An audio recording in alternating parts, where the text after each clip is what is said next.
If your team isn't getting things done, if they're not hitting goals, if they're not driving revenue, if they're not prospecting, it's not on them. If you're a good leader, you take responsibility and you have to get better.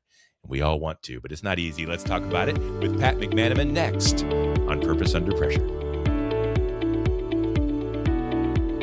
Welcome back. My name's Brian, and this is Purpose Under Pressure. It's a podcast about developing sales and leadership success on purpose and under pressure. It's brought to you by the professional sales and leadership training team at Sandler by the Ruby Group. You'll find them in Akron and Columbus, Ohio. They're in Jacksonville, Florida. They're in Capital Region, New York. They do their work across the country for so many different teams, so many different organizations.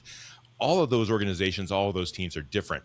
They're all trying to do different things, but they're all on purpose, and they're all trying to do it the right way. And when you reach out to anyone from Sandler by the Ruby Group, they're going to ask you a lot of questions. What are you trying to accomplish? What are the hurdles that are getting in your way? What's keeping you from accomplishing your goals or doing the things you need to do? And then they're going to figure out a plan to help you get there on purpose, no matter what happens. You can reach out to them at therubygroup.sandler.com. The Ruby Group, master the pressure, lead with purpose, deliver results.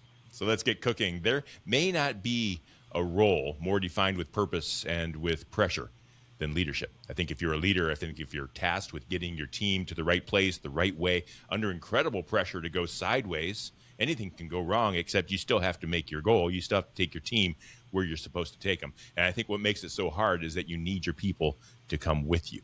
And I want to talk about trust. I want to talk about leadership. And I want to do that with Sandler by the Ruby Group senior partner and trainer, Pat McManamon.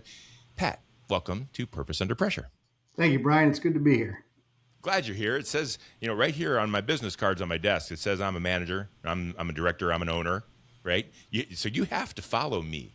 I think sometimes that's what leaders think. And I have a feeling you're going to tell me differently. Isn't that all it takes to be a good leader? Yeah, that would be ideal, right? If it if it just came on the business card.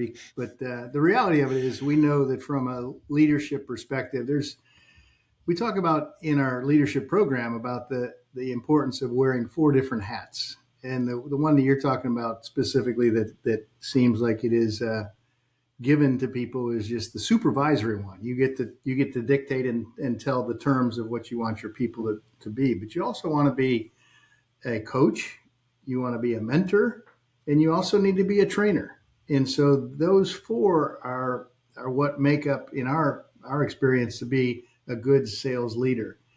It's easy to gravitate to that supervisory capacity because that's just a do so because I said so.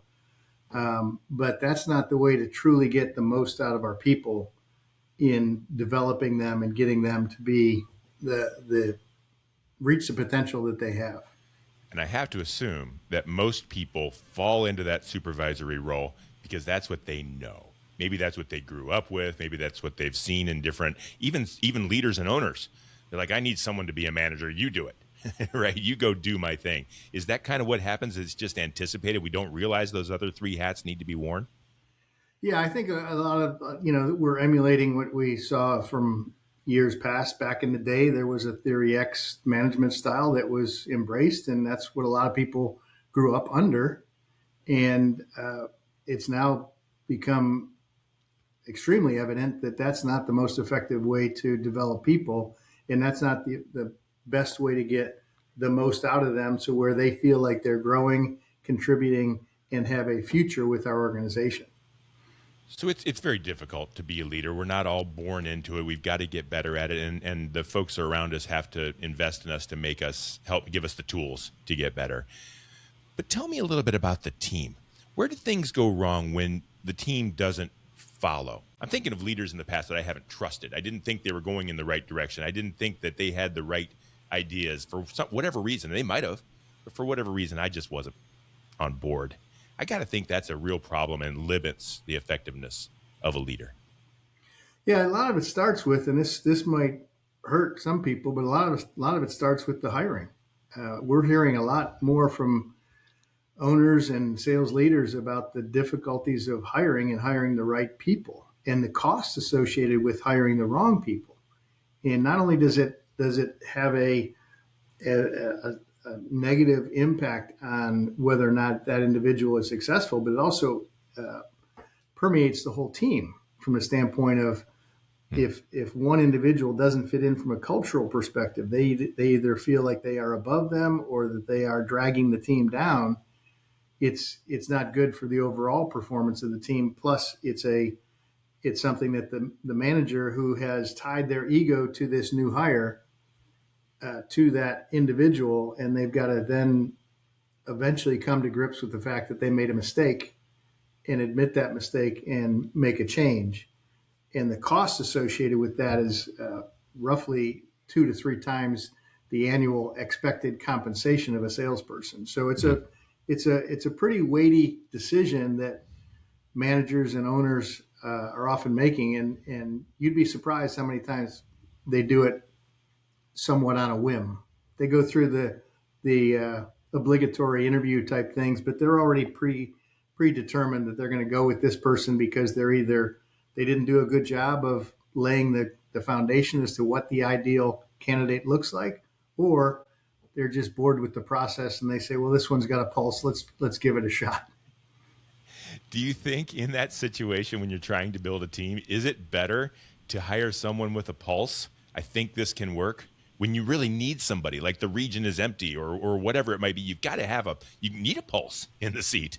But in the back of your mind, it's not the right pulse. You're doing some damage, aren't you? But what choice do you have? That's a good question. I think you are better off leaving that position open because of the long-term impact on not only that territory or that production you're expecting from that individual not going to be there, but it does have a negative effect. We'll call it the water cooler effect.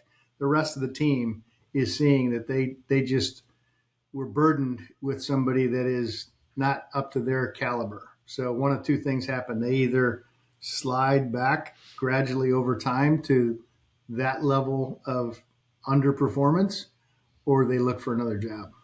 Yeah. And I think, and I've seen this happen, I think the team will understand. I think the team will trust the leader better when the leader makes the right decisions based on the purpose, based on the right call, not just to get a pulse in the seat, not just to go after a different goal or a target or whatever. I think they build trust and even rapport with their team when the team can see they're really in it. Like they're in it with them. They're in the trenches. They're going to make the hard decisions on their behalf. A team that trusts the leader, no matter how talented the leader is, makes the leader better. Don't you think? Absolutely. Yeah, trust is a big thing. And we talk about building a trust bank as a leader. And that translates into, over the course of time, your individual salespeople need to accept and appreciate that you're gonna have their back. You're gonna be there to help them reach their level of goals and success. With over the course of time, once you have built up enough of that trust, then that gives you the right to have that tough conversation about saying, hey, can we talk about that last conversation or that last sales call or that last sales effort and really peel back where the problem started and see if we can identify ways to not do that again. Yeah. And is trust developed with that team one-to-one, or is it developed as a team? Do we go out on a big training session and all get together and rah-rah? And I mean, there's a benefit in that. Or is it one-to-one, and I'm going to develop trust with you perhaps differently than I'm going to develop trust with you? Yeah, I think it's both in the sense that, everyone, just like children watch their parents, salespeople will watch their leaders, and they will observe things that we do more so than what we say. And in the course of that, they will start to determine whether or not we are walking the walk that we are talking to them about. Mm-hmm. So that's one component. And then the other is each individual, within our leadership program, we call it an individual needs analysis, where each individual has different opportunities to grow by identifying where their weaknesses are, or maybe their inability to address a certain aspect that's critical to the sales process. And that's where the one-on-one piece comes, where the manager or leader will then say, listen, I've noticed a trend with you is that you do this well, you do this well, you do that well. And that's the trust component that's important in the conversation. but I want to make sure that you're open to a conversation about this gap that I've also noticed. And that's And then, difficult. and then providing them the resources to improve upon those gaps. Yeah. And if there's any kind of level of trust at all, the I'll call it the follower, the team will absorb that and say, yeah, if that's what you think, that's what I want to do. But if there's no trust and no rapport, I'm going to put my hand up and say, no, I know what I'm doing. Just let me do my job. So it's so important. If the leadership isn't right, things are going to go sideways. That boat's not going to get where it needs to go. Help someone who's listening or watching understand that they might have a leadership issue. What might be a red flag or two that, hey, if this is happening, you might want to get a little bit of help or some advice on figuring out the next step? Yeah, I think any individual, any leader that's out there wondering whether or not they've got the right team in place to get their organization to the next level, that's certainly a conversation that we could be a resource for. Mm-hmm. Any that are frustrated with what we'll call bloated pipelines, where salespeople keep coming in and they say, I got one, and they've got all these potentials that continue to ride in that potential pipeline, much longer than what the logical sales cycle is. That's an indication that they're not qualifying the opportunity. And then the one that jumps out the most is the one where sales organizations sometimes get complacent and they just are resting on the laurels of their existing book of business and they're not prospecting enough. So we can help get the sales organization to understand the importance of prospecting, the value of prospecting, and keeping a consistent, healthy pipeline. So our role in that capacity is we comfort the afflicted and we afflict the comfortable. I've never heard that before, and I like that. We comfort the afflicted and afflict the comfortable. I think I've been comfortable at times. I know I've been comfortable at times. We all and are. It takes a leader that we all have, right? Yeah.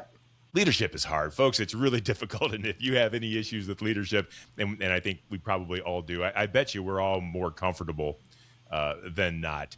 I would suggest that you reach out to Sandler by the Ruby Group or anyone that can help you to realize that there's an issue. You've got people that are trying to hit goals. You've got you that's trying to hit goals. Your owner's trying to hit goals. Let's talk about you. Let's talk about leadership. And so Pat McManamon, senior partner and trainer at Sandler by the Ruby Group. Pat, thank you very much. Thank you, Brian. Appreciate you having me. I'm glad you were here. Folks, thanks for being here too. Thanks for listening. Thanks for watching. We do this every week. And if you like the show, please subscribe so that you won't miss another one. I think that's the best way to do it.